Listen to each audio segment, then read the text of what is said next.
Entonces, vamos a partir la grabación. Entonces, primero que nada, agradecer a quienes se están incorporando, ¿cierto?, a este conversatorio sobre estos estudios de impacto vial, ¿cierto? Esto de IMIP.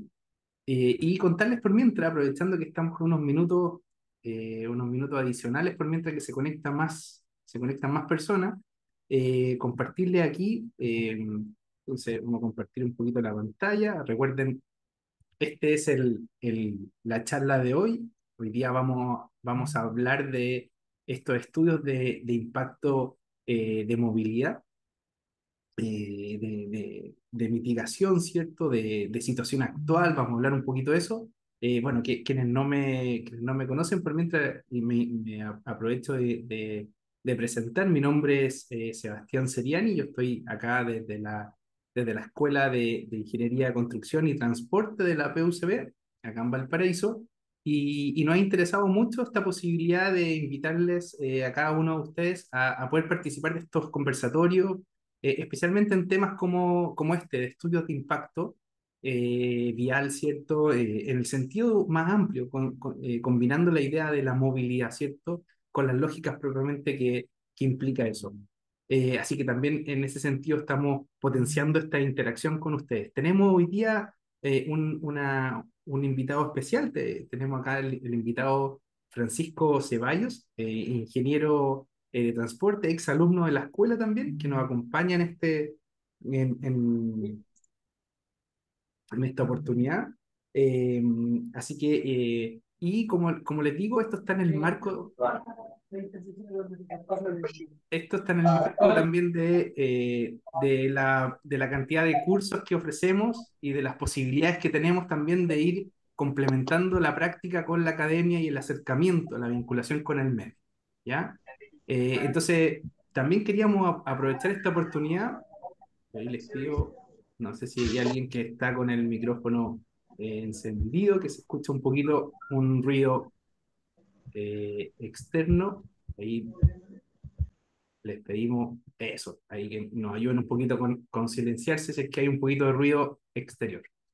Entonces, y contarles que, bueno, esta idea de estos conversatorios nacen por estos nuevos instrumentos que son estos IMI, ¿cierto? Y también nosotros queremos contarles que desde la academia eh, sentimos que tenemos un rol preponderante en el sentido de poder complementar con herramientas, con conocimiento, con la mirada más teórica incluso, con metodología, que complementen la práctica. Por eso que les decía que aquí está Francisco acompañándonos de esta charla, donde vamos a revisar qué es lo que es un IMI, qué son estos instrumentos, por qué los necesitamos, qué implica un poco todo esto. Vamos a revisar también cómo categorizar un proyecto, un poquito una revisión de esa línea. Vamos a ver quién tiene que hacer un IMIP hoy día. Hoy día hay harta confusión en quién es el titular del proyecto, quién es el consultor, quién es el proyectista, por qué necesitamos estos IMIP, en qué contexto aparecen estos IMIP, estos estudios que son necesarios hoy día y que reemplazan los antiguos EISTU, ¿cierto? Estos estudios de impacto a los sistemas de transporte urbano y reemplazan los IBB, ¿cierto? Estos que eran estos estudios más básicos. Y hoy día esta normativa que si bien nace desde el Ministerio de Transporte, con el Decreto Supremo 30, también vincula muchas instituciones. Está siempre incorporado la mirada de la accesibilidad universal, el diseño ciclo inclusivo, y otras miradas que dependen de otros ministerios, como por ejemplo la mirada del Serviu, por ejemplo, ¿cierto? De otras unidades dentro incluso del Ministerio de Transporte como la UOCT, ¿cierto? Incluso otras entidades que están incorporándose en estos estudios como de TPR, de TPM, bueno, ahí ustedes van en la práctica, obviamente conociendo mucho más de esto, y a través de este curso que les digo, o sea, esta charla se abre también la posibilidad de un curso. Y eso también les queríamos comentar. Nosotros estamos también ofreciendo para quienes también se entusiasmen con esto, por eso les dejo abierta la posibilidad después de este conversatorio, quien quiera más información, conversar un poco más, saber un poquito más, nosotros estamos ofreciendo un curso netamente de INIP, especialmente para personas que no vienen de la ingeniería de transporte. Por eso me parece muy relevante porque puede de alguna manera generar un espacio de encuentro, en ese sentido, de ponerse a actualizar conocimientos que no necesariamente vienen de la disciplina de cada uno. Entonces, solamente para mencionar eso, miren, yo me incorporo acá a, por ejemplo, alguna página aquí del ICT. El ICT es esta escuela, ¿cierto?, de Ingeniería, Construcción y Transporte. Vengo aquí a formación continua, perdón, aquí pongo formación continua, y acá ustedes pueden conocer los cursos, los diplomados que estamos haciendo. Vamos a hacer un curso específico que es netamente de informes de mitigación de impacto vial, que es netamente IMIP, para que ustedes aprendan a hacer un IMIP desde el inicio hasta el final. Así que tenemos información sobre eso por si alguien se entusiasma dentro de esta charla. Y también tenemos un diplomado de movilidad y territorio, que también lo vamos a ejecutar este semestre. También si se entusiasman, también hay un espacio ahí para que ustedes también, incluso si ven a alguien que se entusiasmen aparte de ustedes, alguien que quiera complementar lo que vamos a hablar hoy día en este conversatorio, también bienvenido, bienvenida que quieran participar. Así que eso estaba mencionando un poquito para quienes se incorporaron recién, estaba incorporando algunos conceptos iniciales antes del conversatorio, poniendo el contexto un poquito de por qué hacemos este conversatorio. Bueno, decía yo que era por estos programas que también estamos ofreciendo, un curso específico de IMIP, y también estamos ofreciendo este diplomado. Y por sobre todo también, para que ustedes también lo sepan y estén al tanto, tenemos este magíster de Ingeniería de Transporte con un nuevo foco en sustentabilidad. También le invito ahí a que se interesen por esos programas que también son bastante interesantes porque buscan una nueva forma de hacer transporte, pensando obviamente en los desafíos como la movilidad, ¿ya? Así que eso contarles por un momento ahí como introducción, ahí como les decía, era introducción a este conversatorio que hoy día nos pone aquí Francisco, que nos quiere conversar sobre este conversatorio, sobre la importancia y los desafíos de IMIP, y también ponerle el realce de la dificultad que hay en zonas urbanas y rurales. Muchas veces, ¿cierto?, tenemos esta dificultad cuando tenemos que hacer proyectos, especialmente en zonas claro, que son fuera de la zona urbana, y ahí tenemos también súper altas dificultades también para implementar. Así que eso contarles por mi parte. No sé si ahí Francisco nos acompaña, Francisco Ceballos, que está ahí con nosotros. Entonces, para ir comenzando con este conversatorio, ahí, ¿cómo estás, Francisco? Hola, Sebastián, buenas tardes a todos y todas. Buenas Bueno, tardes. bueno, como decía, tal como decía Sebastián, este conversatorio es para que podamos, luego de hacer una introducción a lo que son los IMIP, de manera general, pasar a un conversatorio y opinar cada uno más o menos de su punto de vista, las dudas o sugerencias de la normativa, todo lo que se pueda reflexionar acerca de los IMIP en general. Ya, bueno, me presentó Sebastián, yo, como él decía, soy exalumno de la Escuela de Ingeniería de Transporte de la Católica de Valparaíso. También soy exalumno del diplomado que se realizó el año pasado de movilidad. Y bueno, y aparte de eso, trabajo hoy en día en una consultora que se llama Sintra Ingeniería, que es la consultora que estoy trabajando hoy en día. Ya, no sé, Sebastián, si quieres, comienzo con la presentación. Ya. Me parece una muy buena idea, Francisco. Dale nomás y vamos comentando, como tú dices. La idea un poco es cuidarnos el tiempo, yo sé, de todos los que estamos acá, pero a partir de la presentación que nos haga Francisco, sería súper interesante de mi perspectiva de repente proponerle a ustedes que generemos un espacio de discusión, de conversa, de generar este interés por conocer más sobre los IMI y cómo podemos ir ayudándoles también. O sea, el espacio también de la academia es a la reflexión, y a partir de lo que también Francisco nos vaya comentando puede ser una buena oportunidad para ir incluso resolviendo algunas dudas que tal vez incluso ustedes tengan. Así que adelante, Francisco, yo te voy comentando por acá si hay alguna pregunta en el chat o algo así, y dejamos reflexión después de tu presentación para el final de la presentación.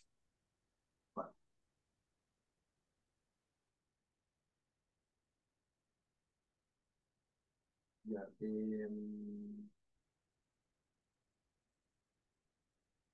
ahí se ve bien. Ahí se ve súper bien, se ve en pantalla completa. Ya. Ya, bueno. Eh, ya. Vamos, bueno, vamos a partir con este conversatorio. Como les comentaba, la idea es hacer una introducción sobre el OIMIP y después, bueno, podemos conversar todo al respecto. Ahora, si alguien tiene dudas, no hay problema en conversarla y para eso estamos. La idea es ir aclarando dudas, conversar al respecto. ¿No? La verdad es que esa es la idea, poder conversar y dar nuestras opiniones al respecto, ¿ya? Desde el punto de vista de cada uno. Ya. Bueno, el contenido de este conversatorio, ya, bueno, el contenido general tiene que ver más que nada con lo que tiene que ver con lo IBIP. Y en este caso, bueno, vamos a hacer una introducción, vamos a hablar sobre las obligaciones de lo IBIP, vamos a hablar sobre lo que es la plataforma SEIM, ya que es la plataforma que regula el ingreso de lo IBIP y la revisión de los consultores, o sea, de los consultores y de los órganos públicos. Vamos a hablar de lo que es la categorización de NIMIP, vamos a hablar de lo que es el área de influencia, vamos a hacer un ejemplo del área de influencia, luego al final vamos a hablar cuánto se demora en evaluar un IMIP los organismos públicos, y después vamos, bueno, a hacer una conclusión y reflexión, que es la idea, ¿ya? Ya. Entonces, bueno, la primera pregunta que nos tenemos que hacer, obviamente, es ¿de dónde sale el IMIP? ¿Ya? Los IMIPs nacen de lo que fue llamado la ley de aportes, que es la ley 20.958, ya que está la ley de aporte al espacio público, la cual generó tres cambios. ¿Ya? El primer cambio que generó fueron los cambios legales, ¿ya? Y en estos cambios legales se modificaron tres leyes, la ley 18.696, que crea un registro de consultores, ya que se le llama REC-INIR. Y en este registro se encuentran registrados los consultores de todo Chile, por región. Ya cada consultor se encuentra registrado en una región diferente. Bueno, para ingresar a este registro de consultores, ustedes tienen que certificar experiencia mínima de 2 años y además de eso tienen que tener, bueno, el título de ingeniero de transporte o algún equivalente.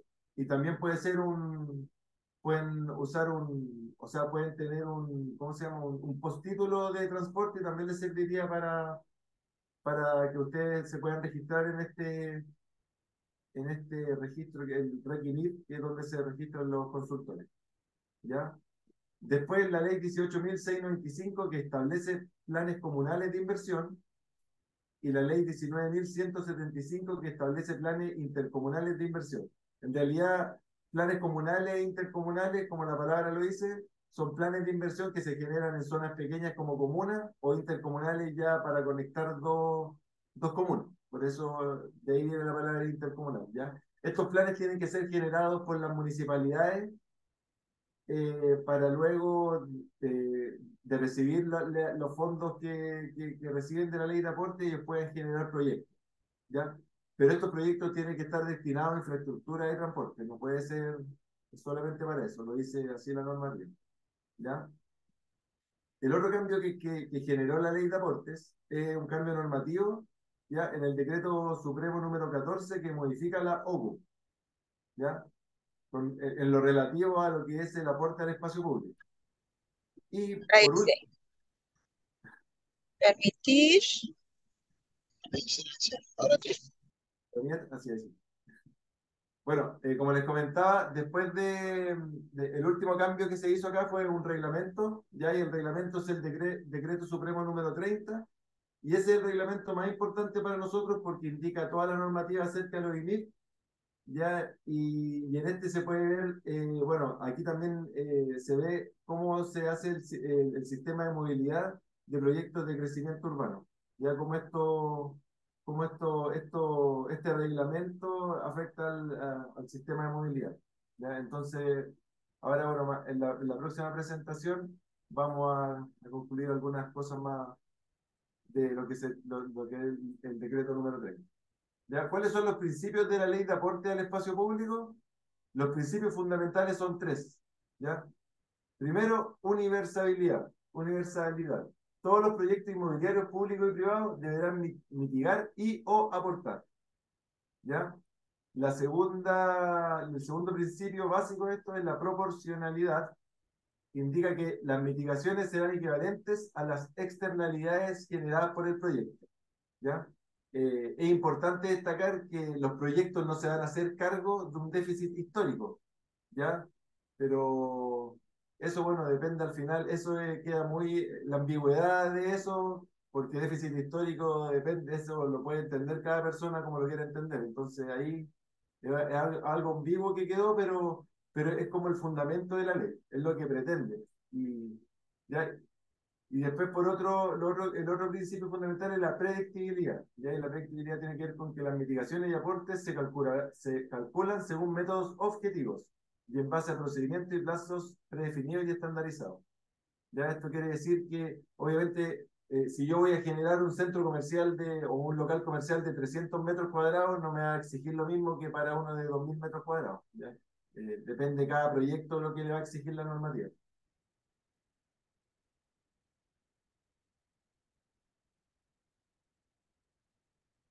¿Ya? Bueno, luego de la introducción más o menos que hicimos, que es algo muy general, vamos a hablar de las obligaciones, ¿ya? La ley 20.958 nos genera, bueno, dos obligaciones. La obligación número uno son las mitigaciones directas, que son las que se deben cumplir por los proyectos cuando se revisan los IMIP, ¿ya? Y esto tiene que ver cuando los proyectos conllevan un crecimiento urbano por densificación. ¿Ya? Eh, sí. ¿Ya? Bueno, esto se puede encontrar en el capítulo 2 del título 5 de la Ley General de Urbanismo y Construcción, en los artículos 170 al 174. ¿Ya? Y lo otro vendría siendo los aportes al espacio público, que esto aporte al espacio público al final es lo que aporta el proyecto, y después cada municipio tendría que hacer una cartera de proyectos donde podría generar las mitigaciones y lo que se pueda hacer respecto al proyecto. ¿Ya? Eh, Voy a decir. Ya, bueno, existen dos tipos de crecimiento para esta normativa. Existe el crecimiento urbano por extensión y por densificación. ¿Ya? Por extensión es un proyecto que incorpora nuevos suelos urbanizados. ¿Ya? Por ejemplo, podría ser un loteo, un condominio que genera nuevas vialidades. En esos casos podría ser un proyecto por extensión. En cambio, un proyecto por densificación incrementa la intensidad de ocupación. Eso quiere decir que un lugar que quizás antes era un sitio eriazo, construye un departamento y claramente va a generar una mayor, va a incrementar la intensidad de ocupación, ¿ya? Porque antes ese suelo no recibía, no tenía ocupación, digamos, y ahora va a tener un uso distinto que va a generar más uso del mismo del proyecto. ¿Ya? Entonces, bueno, esto como que esta imagen que ustedes ven acá, esto es un resumen de lo que es la ley 20.958. Ya yo lo saqué de otra presentación que la encontré buena y en realidad es lo mismo que les dije yo, pero muy resumido.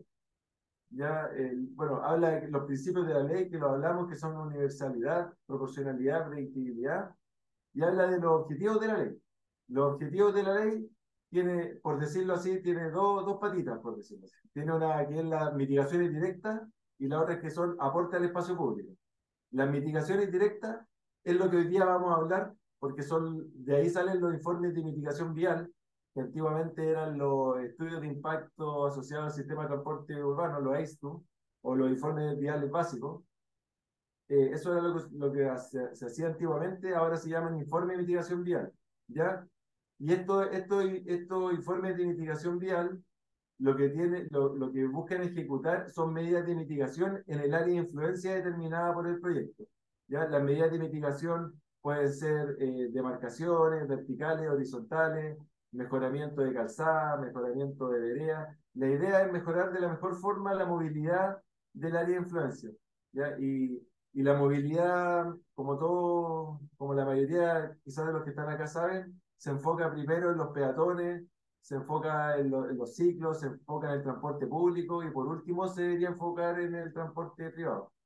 ¿Ya? Pero por eso se le llama, esa es la diferencia que hace con la movilidad. ¿Ya? Y por otro lado está el aporte al espacio público, que es lo que comentábamos, que ahí se hace un cálculo de lo que tiene que aportar cada uno de los proyectos y después con eso que aporta el proyecto se tienen que generar proyectos de infraestructura. ¿Ya? Y cada comuna debería tener su propio proyecto de infraestructura. Ahora, ahora bien, las comunas pequeñas, yo aquí a mí me toca, yo soy de la región del Maule, y aquí en la región del Maule en realidad no conozco ninguna comuna que tenga su proyecto de infraestructura hecho. ¿Ya? Es algo nuevo. Quizás si hablamos de Santiago y vamos a preguntar a las principales municipalidades o allá en Valparaíso, seguramente tienen este plan, pero el resto de municipalidades es bastante difícil que lo tengan, siendo que no existen profesionales, sobre todo en transporte. En las municipalidades no existen muchos profesionales. En las municipalidades pequeñas me refiero. ¿Ya? Y la verdad es que la mayoría de las municipalidades son pequeñas, la, la gran mayoría.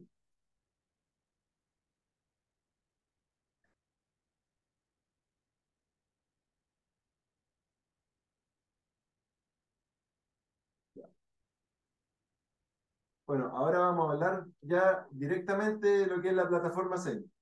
¿Ya? La plataforma SEIM es la plataforma donde ustedes ingresan los proyectos de los informes de mitigación de impacto vial. ¿Ya? Es la plataforma donde ustedes ingresan el proyecto, donde la empresa que construye o el arquitecto hace la categorización del proyecto y es donde el revisor, que en este caso vendría siendo la municipalidad y los diferentes entes de los servicios públicos, que puede ser Serviu, la Serenia de Transporte, la UOCT, como decía Sebastián hace un rato, eh, en algunos casos el Ministerio de Obras Públicas, a todos ellos les llega el informe mediante esta plataforma, ¿ya? La plataforma SEIM, que significa el Sistema de Evaluación de Impacto en la Movilidad, ¿ya? Como lo conversamos hace un tiempo, o sea, al principio de este conversatorio, esta plataforma considera un registro de consultores, ya que se llama REC-IMIP. En ese registro de consultores se puede inscribir todo consultor que quiera hacer un estudio desde intermedio mayor, porque en realidad para los estudios básicos no es necesario estar registrado, lo puede hacer cualquier persona. ¿Ya? Bueno, mediante la plataforma, como les indicaba, se puede hacer todo lo que tiene que ver con el IMIP, consultas, se ingresan los planos, se revisan, se hacen los pronunciamientos, todo lo que tiene que ver con el proceso completo del informe de mitigación de impacto vial se hace desde esta plataforma. ¿Ya? Ahora, lo más importante es que, dependiendo del impacto que genere el proyecto sobre la movilidad local, es lo que la plataforma SEIM te va a arrojar. Y aquí existen tres tipos de proyectos, de informe de mitigación. Ya se clasifican en básico, intermedio y mayor. ¿Ya? Bueno, lo más importante cuando ustedes quieren ingresar a un proyecto, eh, lo primero que ustedes tienen que saber es el destino del proyecto. ¿Ya? Muy importante. ¿Por qué? Porque con el destino del proyecto, ustedes pueden saber, la categorización te va a preguntar cuál es el destino del proyecto, cuántos son los metros cuadrados construidos, en el caso de colegio te va a preguntar la cantidad de alumnos, eh, y eso ustedes lo tienen que tener claro antes de hacer la categorización. Por lo tanto, estas variables a considerar es como lo primero que ustedes tienen que saber antes de comenzar a ingresar estos datos a la plataforma SEM. ¿Ya? Yo igual voy a ingresar en un rato para que hagamos un ejemplo de cómo se categoriza. ¿Ya? Entonces, por ejemplo, ya, si yo tengo un proyecto de tipo, ¿cómo se llama?, de educación, mínimo tengo que saber qué tipo de proyecto es. Si es un establecimiento, si es un colegio de enseñanza media, eh, hay que saber el tipo y después con el tipo de proyecto tengo que saber la cantidad de alumnos cuando son de educación. Cuando son departamentos tengo que saber los metros construidos más la cantidad de departamentos. Cuando son viviendas, tengo que saber, cuando son condominios me refiero, tiene que ser la cantidad de metros cuadrados construidos y tengo que tener claro la cantidad de viviendas que se van a hacer. Eh, ya. Bueno, cuando es local comercial, centro comercial o está destinado ¿cómo se llama? Al comercio, las escalas de proyecto que existen son equipamiento mayor, equipamiento mediano, equipamiento menor y equipamiento básico. Ya esas escalas de equipamiento aparecen en la OBUC, así que más que nada eso, la empresa de arquitectura o la empresa de construcción, bueno, ellos son los que siempre manejan esos datos de las escalas, porque nosotros más que nada se usa como un dato, pero no afecta mucho los viajes. Bueno, si cambio de equipamiento mayor a menor, por ejemplo, obvio me va a cambiar la cantidad de viajes, pero la categorización, la categoría va a ser la misma. Eh, bueno, luego de yo tener toda esta información, el sistema lo que me va a indicar a mí son los viajes inducidos, ¿ya? Y los viajes inducidos que genera este proyecto de entrada y salida. Y con esos viajes inducidos me va a decir cuáles son los flujos de peatones, ciclos, del transporte privado, del transporte público, me va a indicar todos esos parámetros, ¿ya? Luego bueno, en realidad, cuando los estudios son intermedios o mayores, se tienen que hacer mediciones y las mediciones de los periodos de análisis de esas mediciones se indican en la tabla que dice periodos de análisis, ya que podría ser punta mañana laboral, que se revisa de 6:30 a 9:30, punta mediodía laboral, que se revisa de 12 a 3 de la tarde, punta tarde laboral, que se revisa de 5 a 8 de la tarde, punta mediodía festivo, que se revisa un fin de semana. Bueno, ¿por qué algunos periodos de análisis son los fines de semana? Porque, por ejemplo, un supermercado se puede revisar en la mañana, por ejemplo, un supermercado no recibe viajes. A las 8 de la mañana, 8:30, nadie va al supermercado. Por lo tanto, sí se considera el punta tarde, pero se considera el punta mediodía festivo. ¿Por qué? Porque el día sábado, al mediodía, va más gente que, obviamente, que el proyecto en la mañana. A diferencia de un condominio, por ejemplo, que el condominio claramente en la mañana salen todos y en la tarde vuelven todos. Así funciona la mayoría de los condominios. ¿Ya? O de condominio me refiero a departamentos, donde existe más el proyecto habitacional. Ya, bueno, ¿cómo se determina la categoría de los IMIP? Como le hablaba anteriormente, la categoría se revisa por los flujos inducidos que genera el proyecto. Ya, los flujos inducidos eh, es la referencia entre la suma de tasas de entrada y de salida de un proyecto en el periodo más crítico. ¿Ya? La estimación de esos flujos y viajes asociados te lo hace automáticamente el sistema SEIN. Por los datos que ustedes ingresen en el sistema, el sistema va a arrojar el cálculo de los viajes y de acuerdo al cálculo de los viajes es lo que va a resultar de la categoría del INI. ¿Ya? Como ustedes pueden ver en esta tabla, ahí indica la cantidad de viajes que yo requiero para que se genere las distintas categorías. Por ejemplo, a mí podría salir perfectamente un proyecto que es un básico o un básico, por ejemplo, en transporte privado y me podría salir que es un intermedio en otro modo. Por ejemplo, nosotros nos tocó un proyecto con Sebastián que lo categorizamos y como era un proyecto de universidad, la universidad, la tasa de viajes de universidades de flujo no es muy alta de flujo vehicular, pero sí la de flujo de viaje. Por lo tanto, el flujo vehicular nos arrojó un nivel básico, pero el flujo de viaje nos arrojó un nivel intermedio. Y en este caso siempre se ocupa el de categoría mayor. ¿Ya? O sea, si le da un exento y un básico, es básico. Exento, intermedio, intermedio. No sé, y así sucesivamente. El mayor, obviamente, el de mayor categoría, entonces si sale mayor y básico, es mayor. Ya eso quiero llegar. Siempre se ocupa el de mayor categoría. Estos valores los entrega la plataforma, por si acaso.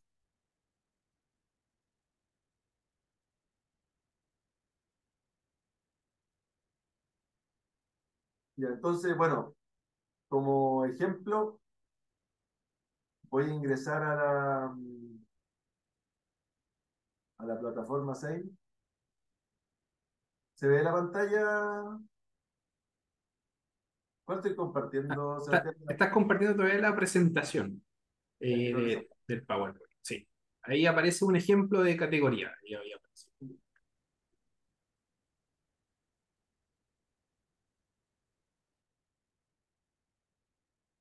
ahora está la pantalla del Windows. Ah, Ahí, exacto. Ahí estás presentando el sistema SAIN. Claro. ya, perfecto. Ya, como les comentaba, a esta plataforma Same pueden ingresar todos con la clave única. No se requiere estar inscrito ni nada. Uno puede entrar como persona natural. Como ven, yo voy a entrar como Francisco Ceballos, persona natural. Y, y bueno, la idea es mostrarles más o menos cómo se hace una categorización. No lo voy a hacer de la forma más breve posible, pero es un ejemplo que ustedes pueden seguir después para hacer una categorización de cualquier tipo de proyecto. Ya, el primer lugar donde se tienen que meter es proyecto de crecimiento urbano y se tienen que meter a categorizar o modificar proyectos.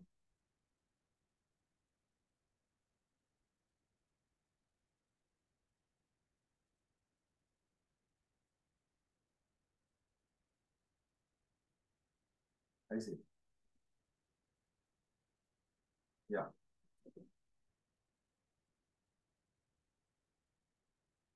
Un poco lenta la plataforma, Sebastián, pero ojalá que funcione.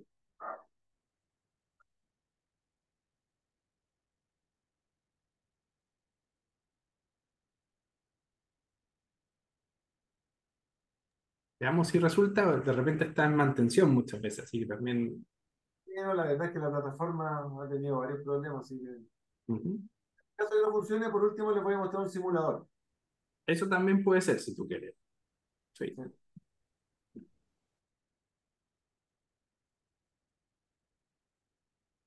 Bueno, esto es importante que sepan que lo pueden hacer como persona natural, así que no es necesario que estén inscritos ni nada, simplemente lo hacen como persona natural, lo hacen como una simulación y pueden saber qué tipo de categoría un estudio. Y esto lo puede hacer, o sea, un informe, perdón, y lo puede hacer cualquier persona con la clave única.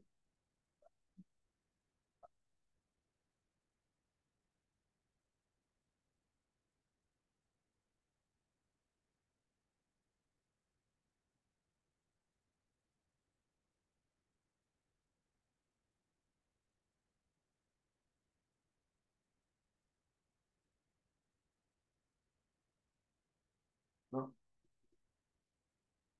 Ahí sí, ya. Ahí se ve, ¿no es cierto? Ya, perfecto. Entonces, tipo de trámite a realizar, en general lo que vamos a hacer casi siempre es un proyecto de obra nueva. ¿Ya? Es muy raro que tengan un permiso de edificación de antes de la ley, es como, no sé, no es común. Lo común es que sea un proyecto de obra nueva, ¿ya? Por eso voy a tomar este ejemplo que es lo típico, porque casi todos los proyectos que se generan acá son de obra nueva, ¿ya? Después hacemos clic en tramitar. Si se fijan, aparecen todos mis datos. Dice datos del titular. En este caso, claro, yo no soy el titular del proyecto, pero estoy haciendo una simulación, así que no es problema. Siguiente. ¿Ya? Si ustedes se fijan acá, me va a empezar a pedir ya los datos del proyecto. ¿Ya? Nombre del proyecto, ejemplo europeo de densificación. ¿Ya? Eh, Bueno, es importante que acá en la descripción del proyecto pongan una descripción más o menos como qué es lo que yo uso generalmente. Para no perderme, siempre escribo acá la cantidad de departamentos en este caso y la cantidad de locales comerciales. ¿Ya? En este caso son 240 departamentos y son dos locales comerciales. ¿Ya? Tengo los metros cuadrados de los departamentos y tengo los metros cuadrados de los locales comerciales. ¿Ya? Región. Esto es la Araucanía, el ejemplo que tomé, Temuco. Ya, bueno, tienen que tener la latitud y la longitud de ¿cómo se llama? De donde se encuentra el proyecto. Para eso lo que ustedes pueden hacer es simplemente acá en el Google Maps, ingresar a Google Maps, hacer un clic en cualquier punto. Si se fijan acá abajo, te entrega los dos valores, latitud y longitud. ¿Ya? Esto es un ejemplo, yo hago un clic acá y me arroja latitud y longitud. ¿Ya? Y si ustedes, por ejemplo, tuvieran que hacer el proyecto como yo les mostré en Temuco, bueno, van a Temuco, eligen el punto donde está el proyecto, en este caso está por acá el proyecto, hago un clic acá y ahí me indica latitud y longitud, que son los puntos que necesito. ¿Ya? Bueno, como les comentaba, yo aquí tengo que el total del el útil edificado, no, útil edificado subterráneo no tenemos para este caso, ¿ya? Porque no hay estacionamiento subterráneo o algún proyecto subterráneo, puede ser locales comerciales subterráneos, en general son estacionamientos. Ya después la útil edificada sobre terreno, tenemos un total de 13.537,93. ¿Ya? Eso es lo edificado sobre terreno. ¿Ya? Y la superficie neta del terreno, o sea, el total del terreno, son 16.111,6.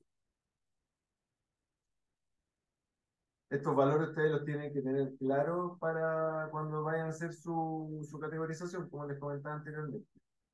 ¿Ya? Aquí igual, siempre en esta plataforma te dan unos tips. Si ustedes se fijan, acá igual me dice el terreno, la superficie total del terreno donde se emplaza el proyecto de crecimiento urbano.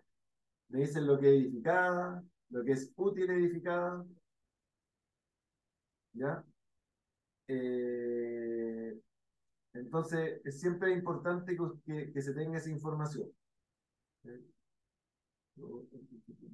La común, el, el, el área común, según lo que se me informó de este proyecto, es 2.537,18. ¿Ya? Después, con toda esta información, se les pregunta qué tipo de proyecto es, si es por densificación o extensión. Bueno, como hablábamos de densificación, es un proyecto que genera, como dice la palabra, más densificación, o sea, más tasa de ocupación, más ocupación. En cambio, extensiones que generamos nuevas áreas urbanas. Por ejemplo, un proyecto como un condominio siempre genera nuevas vías y al generar nuevas vías es un proyecto por extensión. ¿Ya? En este caso, la accesibilidad del proyecto colinda con un camino público, en este caso sí, colinda con la red vial básica, no, colinda con vía urbana, no, porque, o sea, puede ser un camino público o una vía urbana, ¿ya? Pero podemos ponerle vía urbana, camino público, eso no va a cambiar la categoría, es simplemente para mantener la información, ¿no? ¿Ya? Después acá se pregunta el rol de la propiedad.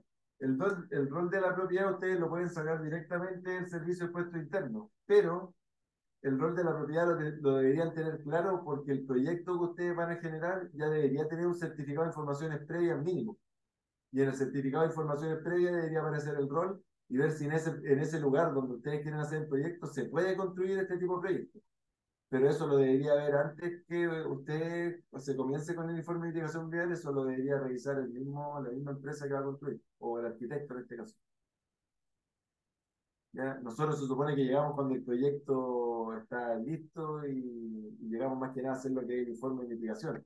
Pero si el proyecto no se puede ejecutar, eso tiene que ser revisado antes por la arquitectura que está para hacer el proyecto. ¿Ya? El tipo de área en este caso urbana. La calle, bueno, en este caso vamos a poner troncal. Dirección, tengo Los Educadores, 440. Región Araucanía, comuna Temuco. Añadir dirección. Si ustedes se fijan, aquí se añadió la dirección y ya con eso yo puedo guardar. Se guardó con éxito. Siguiente. ¿Ya? Cuando dice se guardó con éxito, significa que pusieron los datos bien, así que pasan a la otra parte. Después dice el tipo de uso de suelo. Bueno, en este caso, el ejemplo este es un proyecto residencial. El destino son viviendas y en este caso eran departamentos. ¿ya? La superficie útil construida del proyecto son 13.537,93 y el número de viviendas son 240. Y ahí le ponemos añadir tipo de proyecto. Ahí tenemos el primero. Después tenemos un proyecto que es equipamiento, que es del tipo comercio, que como les dije son locales comerciales. Y esos locales comerciales tienen 104 construidos. Aquí te preguntan el tipo de escala del proyecto de locales comerciales. Como un proyecto pequeño, le vamos a poner básico. ¿Ya? Se guarda, siguiente, guardar. Ya. Si se fijan, aquí ya me arrojó el tipo de categorización que es el proyecto. En este caso, como vamos a hacer una simulación, no un proyecto definitivo, ustedes ponen es simulación, confirmar. Y si se fijan, aquí ya me apareció mi primer documento de categorización, que es una simulación, como dice acá, y me indica ya que yo tengo un valor de 119 vehículos hora para los vehículos privados y ya que en otro modo tengo 195. Por lo tanto, eso está en el rango de un INIT intermedio para ambos casos. ¿Ya? Lo que significa que ahora yo debería hacer debería generar un INIT intermedio para este proyecto. ¿Ya? Entonces, volvemos a la presentación.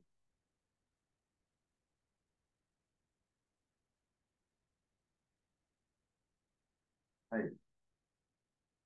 Ay, no sé por qué no aparece en el. Ya, entonces, bueno, como les mostraba, nos dio los dos intermedios. ¿Por qué? Porque el rango de flujo vehicular aparecía entre estos dos valores, entre 80 y 250, y el rango de los flujos de viajes también. Francisco, si quieres, Macarena, sí, eso, no sé si Macarena te va a decir. Macarena quería consultar algo. Sí, dale Macarena, adelante nomás.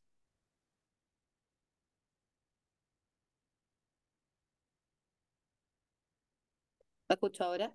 Ahora sí te Sí, escucha, ¿sí? Ah, ya. Em, Tengo una pregunta. Por ejemplo, cuando ingresa la información sobre la cantidad de vivienda y metro, ¿tira automático, por ejemplo, el flujo vehicular por hora? ¿O eso es como yo tengo que haber hecho una medición e ingresar ese dato?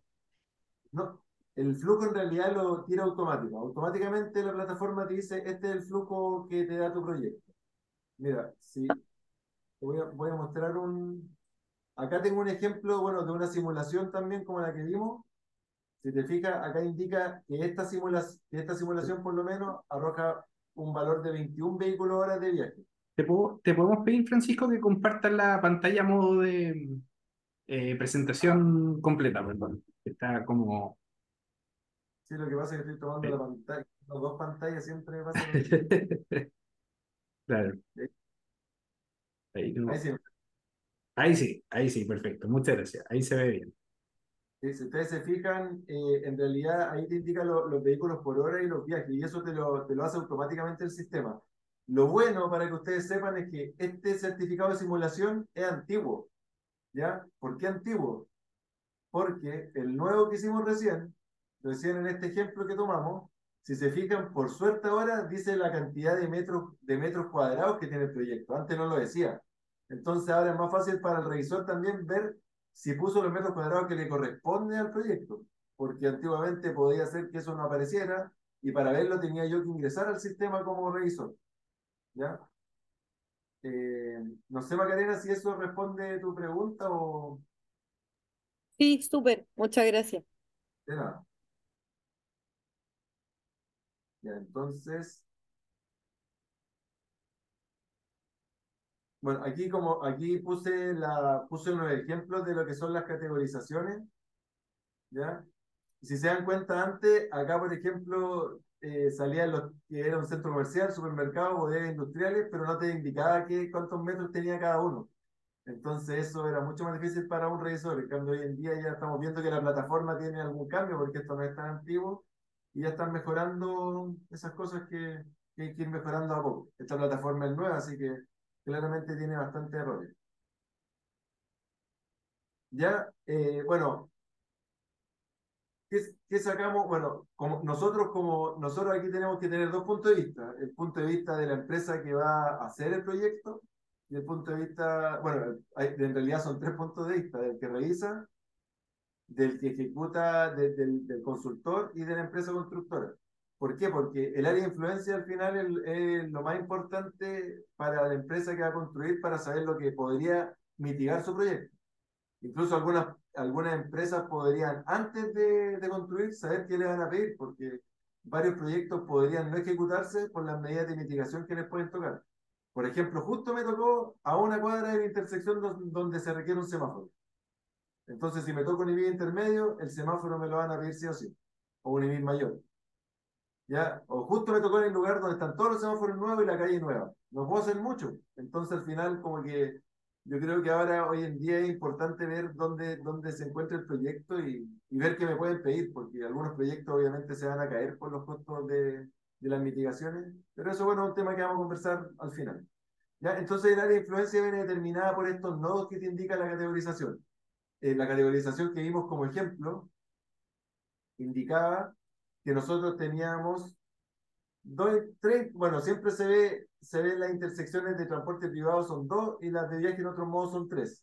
¿Ya? Por lo tanto, hay que hacer un área de influencia con tres intersecciones hacia todos los puntos cardinales. ¿Ya? Entonces, bueno, dependiendo de la cantidad de nodos, como les comentaba, depende de mi área de influencia.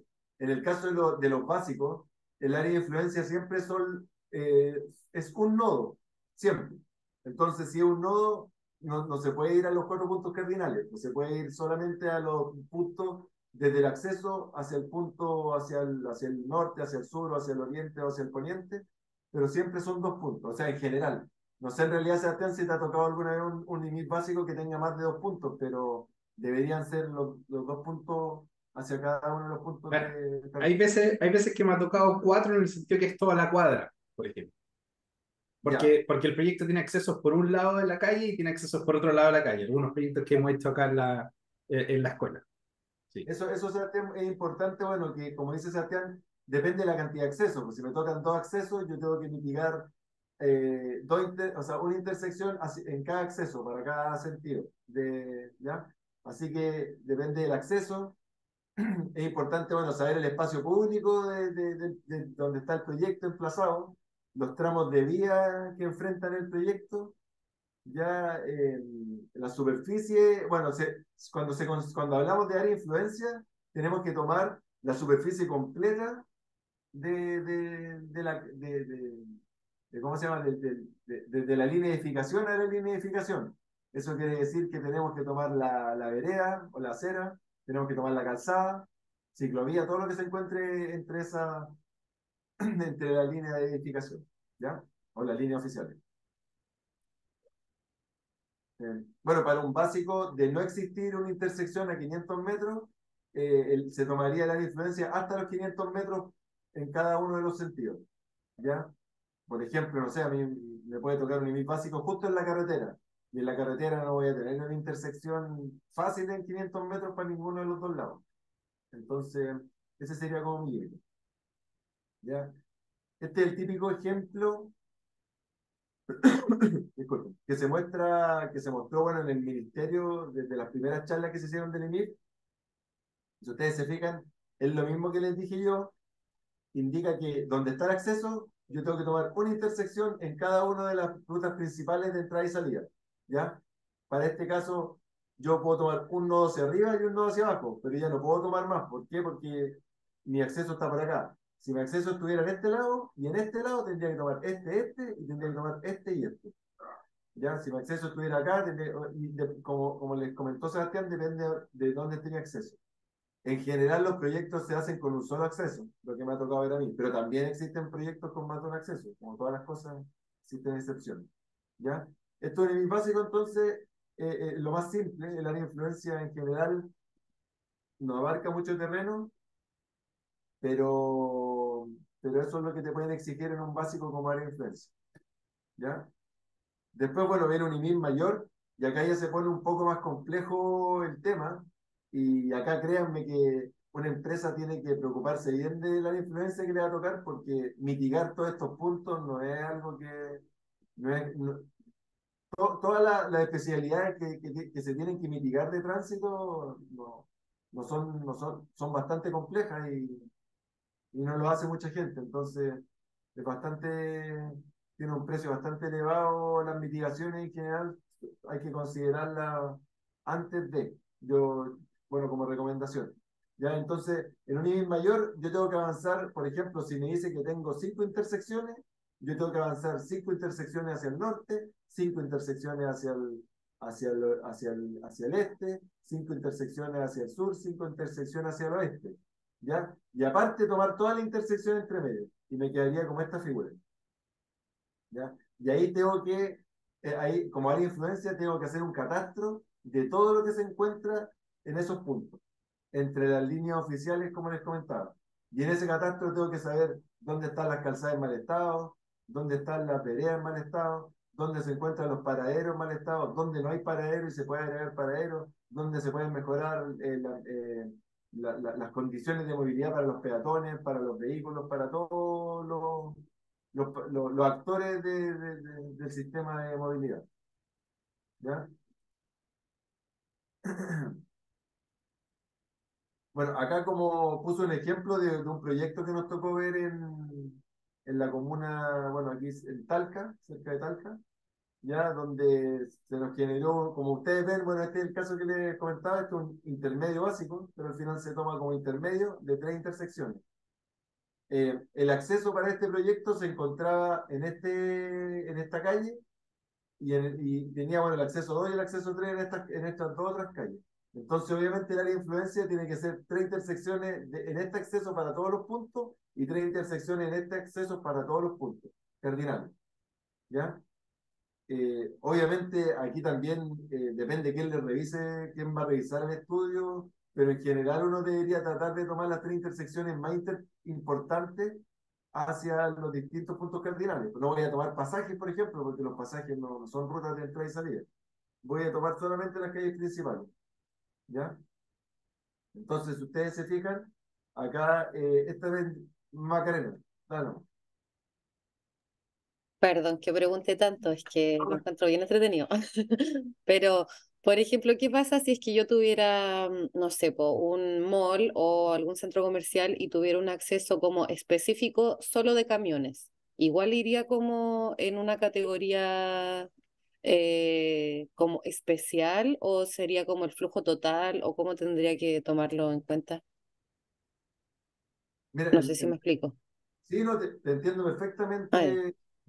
Bueno, de repente a eso que tú nombras le dicen acceso de servicio, entre comillas, porque no sé si es de servicio, pero así lo nombran algunos proyectos.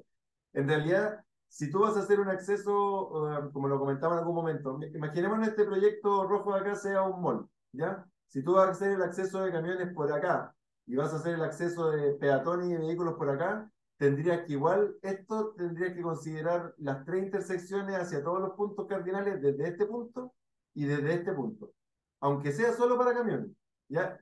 Y ojo, que el acceso para camiones tiene que cumplir la normativa también y se tiene que ver si cumple, por ejemplo, los radios de giro, si un camión puede en una simulación entrar y salir sin ningún problema, tiene que cumplir, así como cumplen los vehículos livianos, los camiones también tienen que cumplir de acuerdo a, más que nada, más que, bueno, lo más importante es que puedan circular y salir sin generar problemas. ¿Ya? Así que en ese caso, Macarena, tu pregunta es bastante interesante porque pasa mucho que hay proyectos, por ejemplo, que te pueden decir ya, vamos a hacer un acceso peatonal por un lado, el acceso vehicular por el otro. Entonces tiene que tomar los dos accesos y tiene que mitigar a todos los puntos cardinales de esos dos accesos, por obligación. ¿Ya? Muchas gracias. De nada. Bueno, Bueno, en realidad esto fue un resumen, bien resumen de lo que es un IMIP básico. Ya, la idea, bueno, ahora les voy a mostrar qué es lo que pasa cuando se hace una evaluación de un IMIP, ¿ya? Lo primero que se hace cuando uno quiere evaluar un IMIP, se entra a la plataforma SEIM, como lo conversábamos, y se ingresa el IMIP, ¿ya? El IMIP, cuando se ingresa, cuando es un IMIP básico, el que revisa y el que manda las observaciones y el que aprueba es la municipalidad, ¿ya? Entonces, cuando es un IMIP básico, tienen 60 días para responder cuando yo le ingreso. Esto quiere decir que yo ingreso y 60 días después me van a llegar las observaciones. Y las observaciones no van a ser solamente de la municipalidad, van a ser de la Seremi de Transporte, puede ser de Serviu, del Ministerio de Obras Públicas, de todos los entes públicos, más la municipalidad. Por decirlo así, va a ser una minuta con las observaciones de todos los entes y esa la tiene que entregar la municipalidad luego de 60 días de yo haber ingresado. En caso de que no se cumplan esos 60 días, el proyecto va a salir aprobado por silencio positivo. ¿Ya?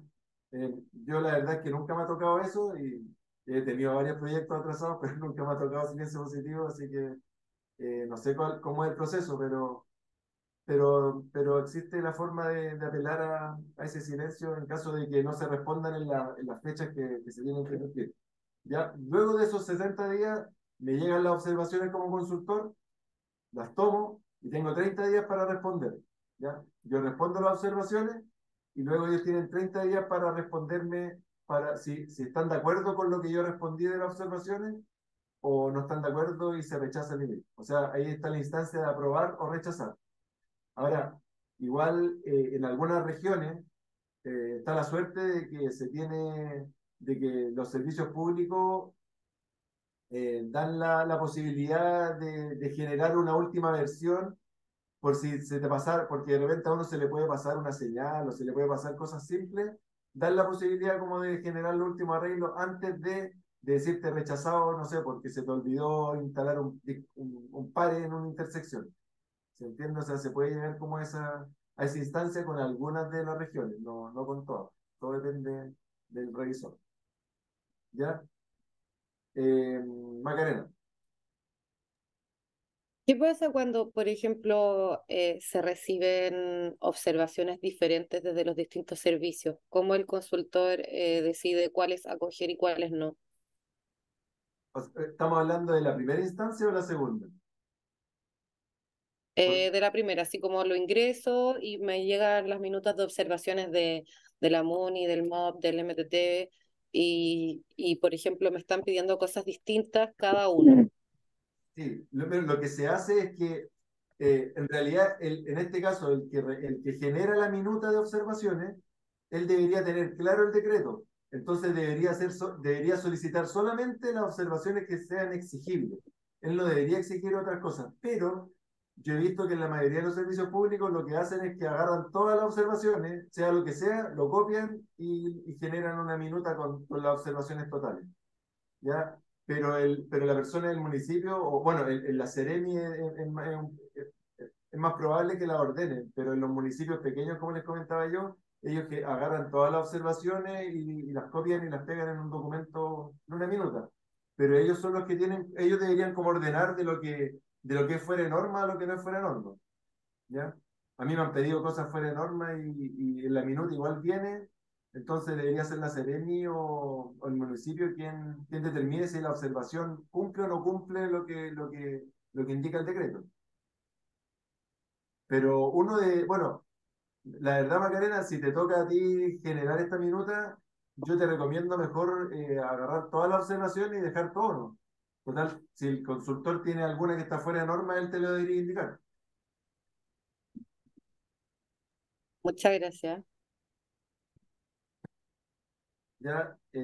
Bueno, esto que le estoy mostrando acá, estos tiempos, es lo mismo para un IBIM mayor y para un IBIM intermedio, ¿ya? No debería ser lo mismo. ¿Por qué? Porque obviamente los tiempos, es que acá hubo un problema con la normativa, ¿ya? El decreto 30 dice una cosa y la ley de aporte dice otra cosa, ¿ya? Y eso fue un error que cometieron los servicios cuando generaron esta normativa, porque se suponía que los IMIP básicos se iban a revisar en un mes. entonces al final como que quedó la ley, lo que indica la ley, pero no lo que indica el decreto por obviamente por la jerarquía legal que tiene cada uno de esos marcos normativos. ¿Ya? Bueno, y para concluir, la idea es que después de todo lo que nos tocó revisar, que en realidad fue muy breve con todo lo que se podría explicar sobre los EMIR, la idea es que ahora conversemos al respecto, bueno, y Sebastián va a mover lo que podríamos, para que todos demos nuestras opiniones o consejos, lo que sea, pues esta es la idea que ahora conversemos todos.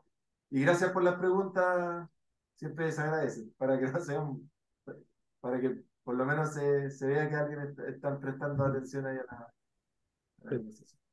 Gracias. Muchas gracias Francisco y también muchas gracias a quienes están aquí también, siguen aquí conectadas y conectados.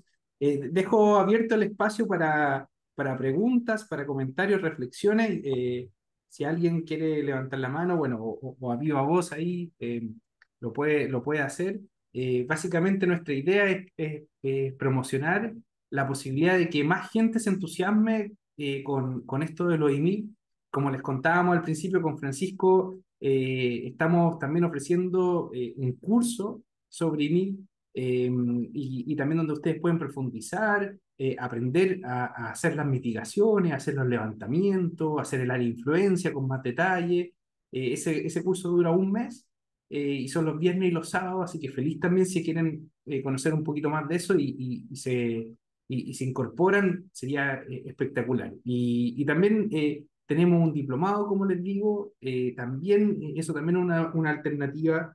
Y también los precios son atractivos también. O sea, yo sé que hay que cubrir unos gastos mismos de los cursos de estos diplomados, pero también no queremos que nadie se quede sin la posibilidad de aprender de estos nuevos instrumentos, porque de verdad se necesitan, como decía Francisco, más gente en los municipios apoyando a los consultores, a los titulares de proyectos para hacer ojalá cada vez proyectos más completos, más integrales.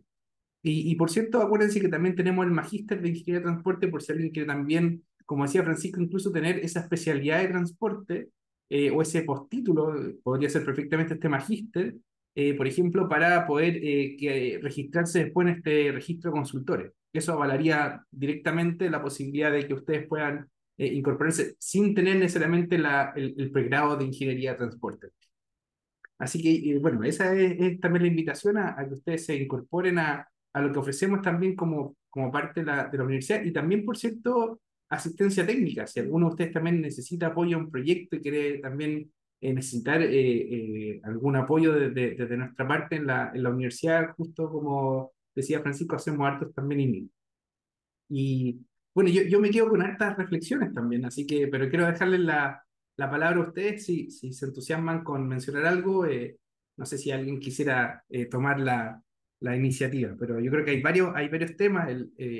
Me pongo a pensar en los temas rurales, cuando decía Francisco eso de los 500 metros, qué dificultad es poder definir esos 500 metros muchas veces, y también agregar que cuando hay transporte público, tenemos que agregar dos intersecciones más también en los INIS básicos, ¿cierto? Entonces también, eso también es importante considerar, además de la categorización misma que está, o sea, te puede tocar un básico de una intersección, pero para alcanzar el transporte público tienes que agregar dos intersecciones más, o llegar a los 500 metros, entonces hay harto ahí también de reflexión que se puede hacer.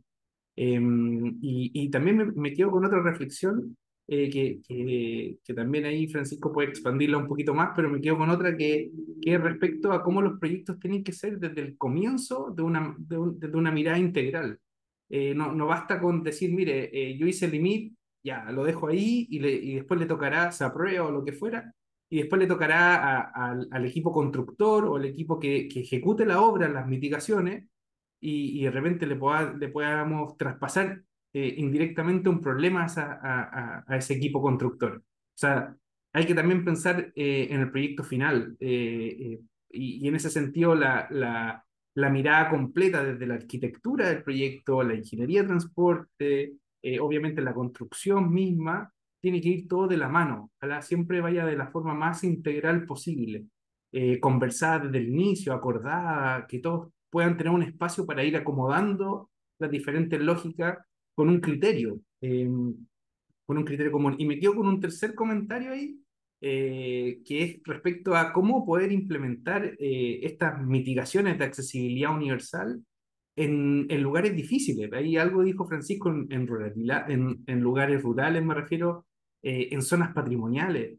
O sea, acá en Valparaíso, aplicar este decreto con todo lo que es accesibilidad universal, muchas veces es muy complejo. Y ahí tienen que haber criterios, obviamente. O sea, tendríamos que cambiar todas las veredas muchas veces, o tendríamos que hacer los proyectos de nuevo, o sería demasiado costoso, y de repente la pendiente, la geografía, lo patrimonial, las condiciones del entorno no te lo permiten.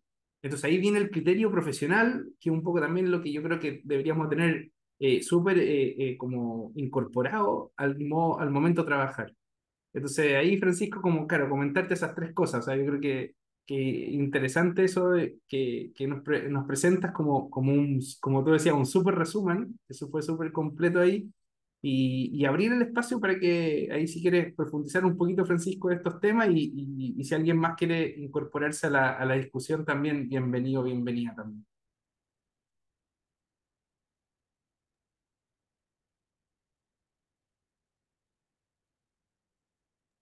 Bueno, la idea Hola, más que nada, hola, Carlos, sí, disculpa, Ahí, la idea más que Carlos, adelante. hola, hola, chiquillos. Oye, muchas gracias por la charla y la opción de conversar ahí un rato. La verdad que voy manejando y medio oscuro, así que prefiero seguir sin la cámara.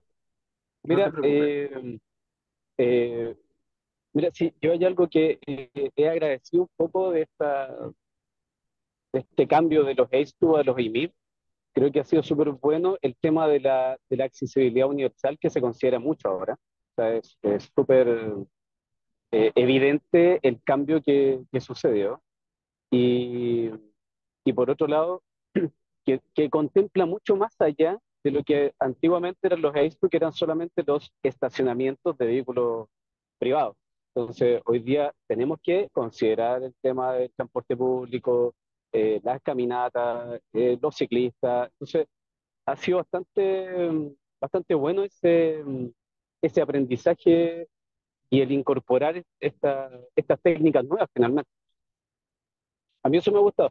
Sin duda, claro, a veces también llama la atención desde nuestra parte que falta o ha faltado un poco más de rigurosidad, tal vez, un poco en los criterios o, o descriterios, también uno lo podría llamar, en los revisores. Que eso pasa harto, lo que comentaban en antes, pasa harto que se empiezan a pasar por la punta, como uno podría decir, y que quieren implementar un déficit enorme que ha tenido la, la municipalidad o la zona en sí. Se me ha pasado que piden, por ejemplo, un semáforo, pero claro, efectivamente está fuera de lo que ellos pueden pedir, pero te dicen, se recomienda implementar el semáforo.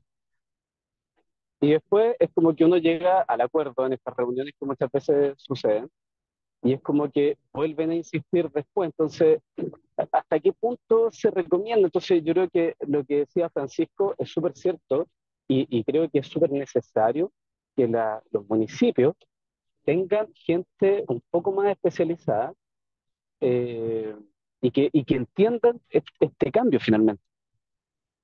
Eso sería bastante saludable para el sistema. Eso por ahora. sí, Carlos, bueno, en realidad con respecto a lo que tú dices, comparto totalmente. Yo también estoy muy a favor de esto, de este nuevo sistema que apareció, porque la verdad es que, como ustedes pudieron ver, ya todos los anteriores construyeron lo que quisieron y no hicieron nada. Que es también, bueno, hablamos de déficit, pero en comunas como, bueno, doy el ejemplo de Curicó, donde se construyeron 10.000 casas, pero se construyeron loteos de 249 casas, pero al final son 10.000 casas que generaron un problema que no es un déficit histórico, que lo generaron esas casas, que lo generó una empresa, pero esa empresa antiguamente la normativa no le exigía hacer nada. Pero el problema que también le puede tocar justo hoy en día al que quiera hacer un proyecto en ese sector que ya tiene problemas, le van a pedir el semáforo. Y aunque sea un déficit histórico, te lo van a pedir igual y al final ahí depende el criterio, pero también hay que pensar que el criterio de, se lo digo yo como ex funcionario público, uno pide todo lo que puede. Y es como, porque también uno, bueno, no sé, a mí me tocaba la municipalidad de Curicó, y la municipalidad de Curicó no tiene tantos fondos, entonces yo iba a pedir todo lo que pudiera, siempre. Pero dentro de la normativa, obviamente, no pedía cosas fuera de la normativa, como me ha Sí, tocado po. a mí, cosas que no tienen sentido. Oye, mira, qué buen tema tocáis porque yo siento, y yo también se lo he expresado a los clientes a veces, que uno como consultor, la gran pega que yo siento que uno tiene es finalmente uno es el jamón de este sándwich, ¿cachai? Porque tenéis que dejar contento al cliente, que muchas veces es un privado, y dejar contento al estatal, que es, eh, bueno, todos los entes estatales que ya sabemos. Entonces, eh, para mí es bien encachado porque tenéis que lograr mantener más o menos un equilibrio en esta balanza, porque, digámoslo también por el otro lado, el privado normalmente quiere ahorrarse todas las chauchas posibles, ¿cachai?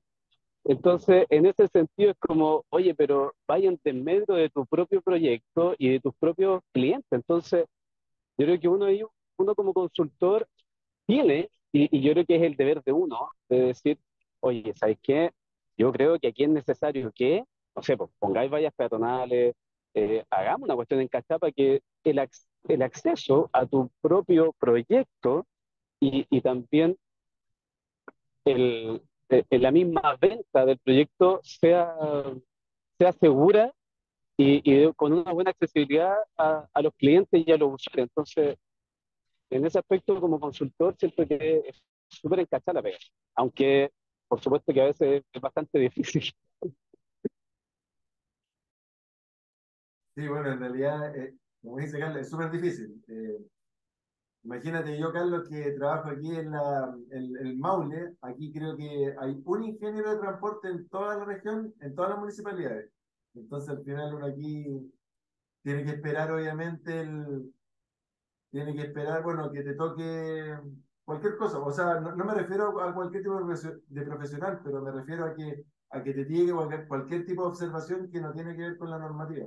Y al final hay que estar diciendo, bueno, ya hagámoslo, no lo haga. Porque, como tú sabes, Carlos, uno también si dice no, pero la normativa dice esto, igual te pueden rechazar el estudio.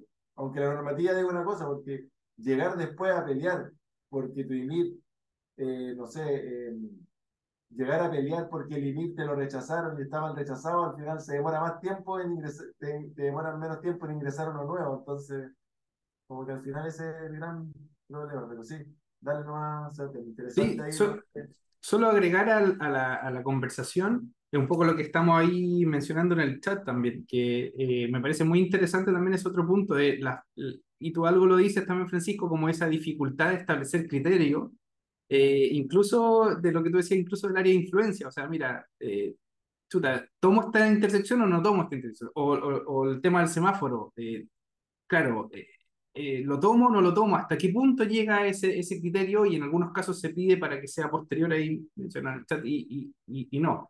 Y en ese sentido también quería como agregar la oportunidad que también tienen los municipios hoy día de acelerar, ojalá lo más posible, la generación de estos planes que tú decías, Francisco, de infraestructura. Porque muchas veces pasa que, lo conversábamos también con otros colegas de municipio, que, por ejemplo, claro, tú vas como consultor o no sé, de asistencia técnica y dices, mire, voy a mitigar, por ejemplo, una ciclovía y voy a proponer una nueva ciclovía en este sector. Y te das cuenta que no hay ni siquiera un plan de ciclovía. Entonces, no hay ciclovías proyectadas, no puedes mitigar ciclovías. Como decía también Carlos, con la mayor gana que tengas de poder entregarle un valor agregado a ese proyecto e incluso un beneficio a la ciudad, te encuentras con un tope de decir, chuta, pero si no hay ciclovía acá, tendría que proyectar algo que no conecta con nada, lo que no tiene sentido tal vez, y qué sé yo, bueno. Entonces, yo creo que ahí hay un tema muy importante que también tú dijiste, Francisco, que es conectar al final los IMIP con estos planes que son más de infraestructura de inversión intercomunal, idealmente, para que la ciclovía no termine en la comuna de cada lugar. Así, eso me pareció muy interesante. Ojalá se aceleren esos planes y podamos conectar estos IMIP con cosas que ya están al menos proyectadas. eso quería agregar como para ir conectando algunos comentarios del chat y otros que ustedes están diciendo. Así que súper, muy interesante lo que conversamos. Sí. Disculpa, hay un comentario que hizo de Manríquez, no sé, de Diego, no sé si será Diego, pero bueno, sí, tiene toda la razón. Por ejemplo, yo lo digo directamente, acá en la región del Maule piden el estudio de justificación dentro del informe y eso está fuera de norma, totalmente. Pero al final uno tiene que, como que tiene que hacerle caso porque si uno no le hace caso, te lo rechazan y al final como que uno tiene que llegar a acuerdos con esto. Pues el problema es que la ley al final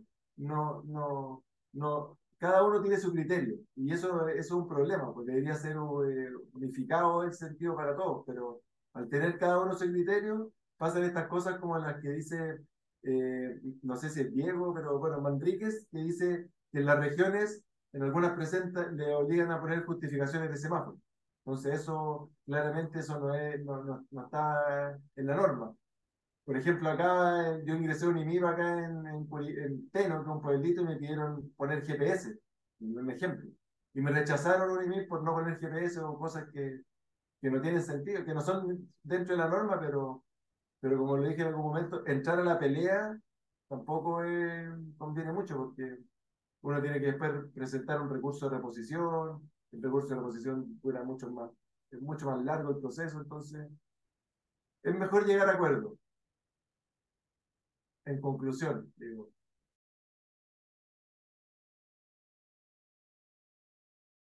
No sé si alguien más quisiera comentar. Bueno, ahí dice David Manríquez, perdón. Ahí está el nombre de David. Gracias, David, por también tu comentario por el chat. No sé si alguien más quisiera ir agregando algo más. Y bienvenida alguien más. Un par de comentarios más si quieren y si quieren, vamos cerrando para ir completando un poco este conversatorio. ¿Ya? Así que, sí, si alguien más, sí. Oye, Sí, adelante, Carlos. Sí, tal vez sería interesante, no sé, que en el chat pudiéramos poner nuestro contacto o algo así. Y yo creo que siempre es bueno tener, no sé, un apoyo, una red o con quién resolver dudas, eso, ¿cachai? Como, o incluso con quién pedir otro contacto, porque en esto también es harto de, oye, ¿quién tiene el contacto de, no sé, el director de tránsito de cualquier comuna? ¿Cachai? Creo que sí. siempre es bueno generar estos círculos virtuosos de profesionales en un área así específica, que uno tampoco a veces conoce a mucha gente. Sí, y agregar eso, Carlos, también para mencionar que podemos mandar esta conversación, este conversatorio, con la grabación que tenemos también, con la presentación de Francisco un poco, para que todos la tengan también, para que quede registro también si quieren revisarla de nuevo, recordarse estos primeros pasos. También bienvenida a esa idea, me parece súper genial. Sí, súper buena idea. Súper, ahí muchos están comentando ahí por el mismo chat sus contactos, quien quiera voluntariamente ahí agregarnos. Así que, súper, ¿sí? Bueno, yo creo que vamos cerrando, si quieres ahí, Francisco, si tú quieres ir cerrando algunos puntos finales y ir como comentando lo último para ir completando la actividad. Antes de cerrar, bueno, agradecerle a todos la participación, invitarlos nuevamente al curso que indica Sebastián, porque es un curso que tiene un precio bastante accesible y la verdad es que ahí vamos a discutir más a fondo todos estos temas que estamos hablando y vamos a hablar también más a fondo de lo que es la presentación de un IMIC y todo lo que tiene que ver con el informe de mitigación, ¿ya? Desde las medidas de mitigación hasta el ingreso a la plataforma. Sí, Eh, bueno, y este tema como es bastante interesante, es un tema nuevo y esperamos que en algún momento se unifique el criterio de los revisores y obviamente esto es nuevo, entonces hay que la idea es poner de todo de nuestra parte. La idea, como yo siempre lo digo, es que no los servicios públicos, como nosotros somos consultores, no crean que somos los enemigos. Aquí el trabajo es de todos. El trabajo en conjunto es mejor que el trabajo como si fuéramos dos entes distintos. Hay que trabajar en conjunto, porque todos me imagino que lo que queremos es una ciudad mejor. Entonces, esa es como la conclusión que les quería llegar. Súper. Bueno, yo también agradecerle a quienes están aquí presentes, también especialmente a ti, Francisco, por la experiencia entregada, por los comentarios y también la reflexión, también a quienes participaron acá. Agradecerles por el entusiasmo de estar hasta un poquito tarde hoy día conectados y conectadas. Así que bueno, súper, miren, ahí están los últimos contactos ahí del chat para que se vayan guardando y se vayan copiando. Yo les voy a enviar igual esta conversación que tuvimos, esta presentación, y espero, como dice Francisco, poder verles más adelante, ya sea a través de el correo, contacto, el mismo curso, o futuros diplomados o magíster que hagamos juntos, incluso una nueva charla, también feliz de participar. ¿Ya? Así que eso sería, bueno, les agradecemos por todo y nos veremos en otra oportunidad. Así que muchas gracias. Nos vemos. Que tengan buenas Muchas noches. gracias, Chao, Francisco y Sebastián. Sebastián. Muchas gracias. Chao. Muchas Chao a gracias. todos. Muchas Que estén bien. gracias. Gracias. Chao, chao.